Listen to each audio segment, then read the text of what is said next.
The other thing that guides my work, I have my own homegrown guiding principles.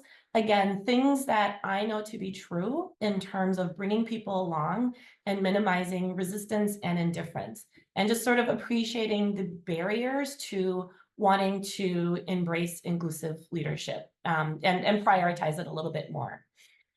So the first thing is, everything has to be simple.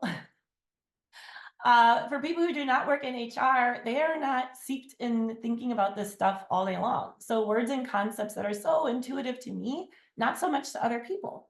And I don't want anyone to feel like they have to have a PhD in this work in order to show up as a more inclusive leader. I want them to just do it. So I really try to use words and language that's understandable, immediately relatable, and intuitive. No one wants to feel stupid.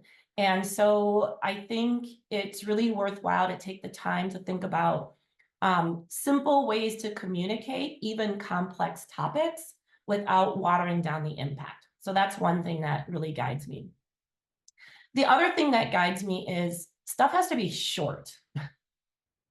Probably the biggest barrier to leaders wanting to embrace inclusivity as a core competency is they just don't have time. They're too busy with their day jobs. And so, I always think about how can I communicate something in as a digestible format as possible. I do a lot of explainer videos that people love because I challenge myself to, they cannot be more than 4 minutes. People are used to watching YouTube or TikTok videos, like 2 to 4 minutes is kind of all you have to bring somebody along. And so the ability to take big concepts and boil them down to something short and digestible, it's a skill. And I'm proud that I can do it really well. And a lot of people are like, all you do is these 2-minute videos. Like, do you know how much work goes into a 2-minute video? I appreciate that people are busy. And then the third guiding principle is I always want to build on a leader's strength, right? Another big barrier to leaders taking action around inclusion and belonging is that they don't want to screw it up. They don't want to misstep and maybe embarrass themselves or cause harm to others. So it's a little intimidating because it's just new for them.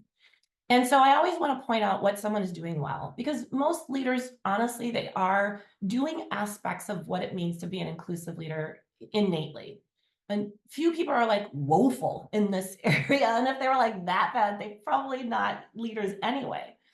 So I always want to point out what they're doing well, just to give them the confidence and the encouragement, like keep doing this and take one more small step so that they have the courage to take a step forward. And any step forward is progress.